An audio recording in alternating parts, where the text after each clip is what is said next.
Hey guys, it's Cory from CoryBakerFilmmaker.com, and I just saw Peppermint, written by Chad St. John and directed by Pierre Morel. So I caught this flick at Regal, as per usual, but for the first time in a long time, I actually paid my own money for this movie. Saw it on a Tuesday at Regal, and Regal has discount days on Tuesdays, so it's $8 to see a flick. And yeah, I mean, it's sort of setting me up for the post-Movie Pass era where I'm going to have to pay for all my movies. But in the meantime, just, the Tuesday discount days at Regal is worth it, especially on, like, sort of a slow time right now, like, before we get the big Oscar award nominee type flicks, and it's just a little bit more quiet. It's a good time to, like, sneak in and get one of those films that I'm not going to use one of my 3 movie pass nights on. On to Peppermint. Just as a right up front, this is going to be a Fast and the Furious contender. We start with the beginning, the wholesome family life of Riley North, her husband Chris, and her daughter Carly. They all are living this sort of hard scrabble, like they're not making enough money. There's the indignities of life that go along with their world, but it's a normal everyday happy family. And then Chris is murdered in a drive-by because for a split second he thought about doing something, being a driver for a drug cartel. And when it was discovered that he was going to be a driver, he was taken out by the drug cartel. And at the same time, the daughter Carly was as well, leaving Riley all by herself, seeing her family brutally murdered in front of her. We quickly fast forward to the trial where everybody who was involved in the shooting gets off, and Riley loses it. And we catch back up on the story 5 years later when she has come back to LA to exact revenge on the 5-year anniversary of her family's death. So the long and short of Peppermint here is that this is a type of movie that I definitely wanted to go check out in theaters, because it's the type of thing that you don't really see anymore. It's probably that, like, $20-25 million budget film that just sort of, it's not the tentpole, and it's not the no budget independent, and there's not a lot of space in this world for that $25 million budget movie. But that being said, I think that you could have gotten a lot more bang for your buck. So I love John Gallagher Jr. I since the first time I saw him in the newsroom, I was like, yep, that's one of the good ones. And there were a couple other people who did admirable work in this movie. I thought John Ortiz was good, and Juan Pablo Raba was fine. I just feel like I don't get what the point of having Jennifer Garner in this movie is. I mean, Jennifer Garner is for sure a name, and people know who she is, and I'm sure there's a healthy enough number of people who are willing to say that I'm going to go see, I love Jennifer Garner, I'm going to see any movie she's in. But I feel like there are, given the some time to think about it, there's 20 names of actresses who are more talented and better suited for this kind of role than Jennifer Garner. I mean, like, it's an action flick kind of, so you need somebody. You can't just pick just any random actress to do that role, because it does involve a certain level of physicality and believability in that physicality. But I just don't think Jennifer Garner is the talent that holds this whole thing together. And because she's in pretty much every single scene of the movie, I just it never really worked for me. And it's not to say that she's bad or that the movie is like particularly bad. It's just that it this seems like a flick of a lot of missed opportunities. And if you had put a better suited actress in the lead role, or if you would have filled in the holes a little bit more with some better people, then it could have done a lot better for the overall flick. So, just as like an example here, I saw Den of Thieves way back when, reviewed it here somewhere, but I didn't really care for the flick, and I didn't really care for a lot of the people acting in the flick. But the one huge standout was Pablo Schreiber, and he was great in the role of the bad guy, and he nearly was able to carry that whole half of the flick. And I thought Juan Pablo Raba did a very fine, admirable job. But it's like the type of thing, like, if we had just put Pablo Schreiber in this one instead, then it would have been infinitely better. Like, because you would have had, much like you're upgrading by having somebody like John Gallagher Jr. in the flick, you're upgrading by having someone like Pablo Schreiber as the bad guy. Like, it just, little tiny things would have made an immense difference in how this thing played.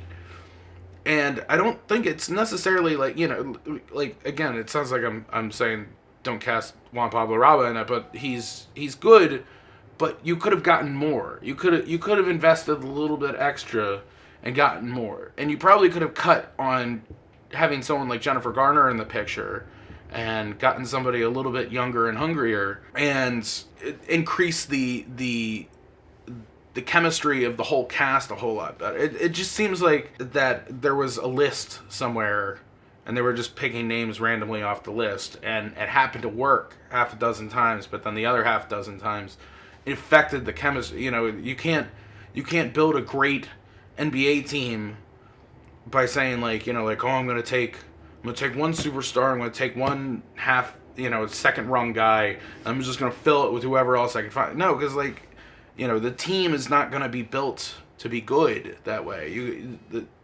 Casting a flick like this is about finding the right team members, and you have to have the point guard, and you have to have the point, you have to have all the people who fit in the team effort, and that's not what happens in this one. Speaking to it as a Fast and the Furious contender, I would say that there wasn't anything about this movie in particular that was incredible. Like the action and some of the deaths of, which there are many, are enjoyable and fun, but nothing I hadn't already seen before. I kept after seeing it talking about John Wick. Like, this is John Wick for ladies, or Lady John Wick, I guess. Not as so much John Wick for ladies, but like, and it sort of had that same sort of feel, but it didn't have the same love. It didn't. Number one, it didn't have the same caliber of cast. Number two, it didn't have the same stylized action.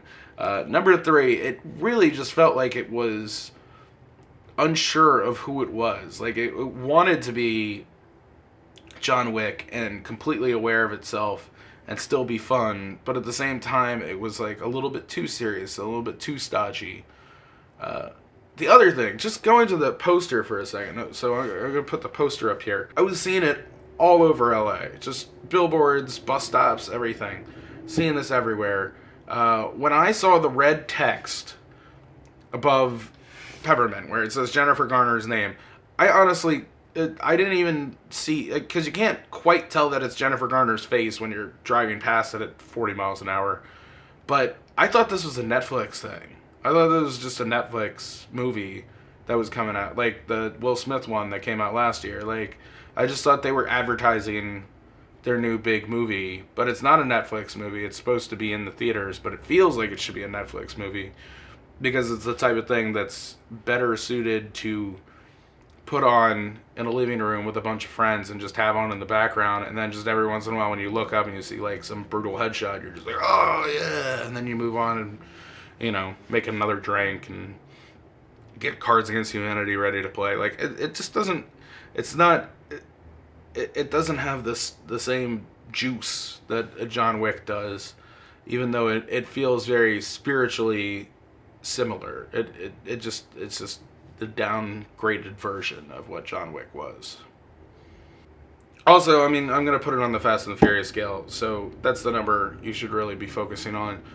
But the writing in this is not great. I mean, you know what's happening the whole time.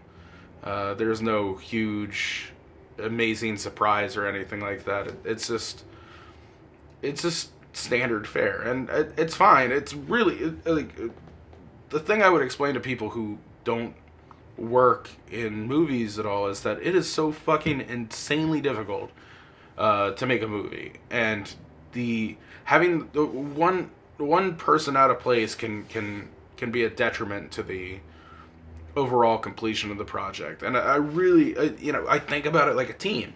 Like if you have a sports team that you follow, and there's one guy who's all the time screwing up, the J.R. Smith of your team, then you know like that person drags it down. So if you had a bad or lazy cinematographer, like being able to shoot in 4K is only as good as your ability to do so. And that's sort of how I felt it. Like it was a great effort by a whole bunch of people who probably aren't the number one people that I would call to do it. Like, I wouldn't hire Chad St. John to write, the next Damien Chazelle movie. He's just not.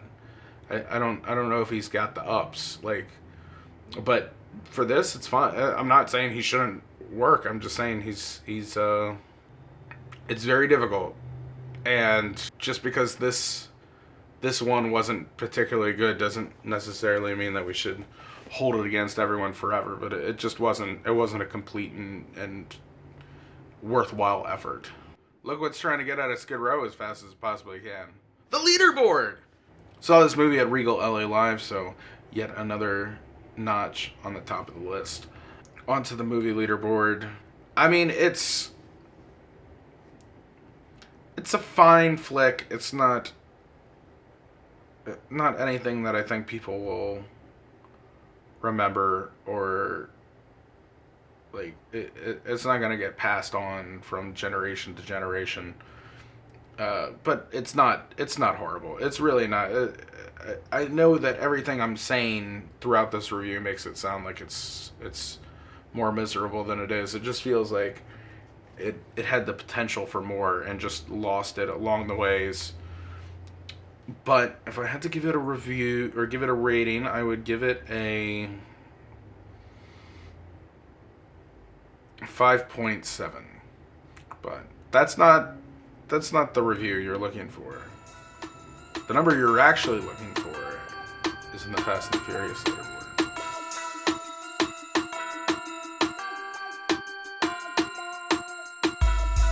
Too fast, too furious. I'm too fast for y'all, man.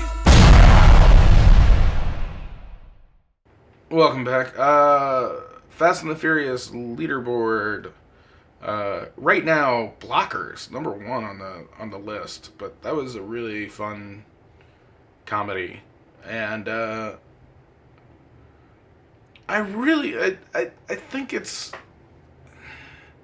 some of the faults which contributed to its number on the regular leaderboard still follow it through to the Fast and the Furious leaderboard, but I'm gonna give it a 6.5. It's definitely the fun night with your friends. Like, it's a Redbox movie. Pick it up, have 5 or 6 people over, put it on the DVD player if you still own one, and just let it play. And you guys are gonna have a lot of fun, and you won't pay attention to the whole thing, but you don't really need to. Anyway, that's it from me. If you want more, you can go to my website, CoryBakerFilmmaker.com, Facebook.com/CoryBakerFilm, or at LegendCB5 on Twitter, Instagram, Snapchat, all over the place. If you like this review, please let other people know. If you have anything to say about my opinions, then you can do it in the comments below.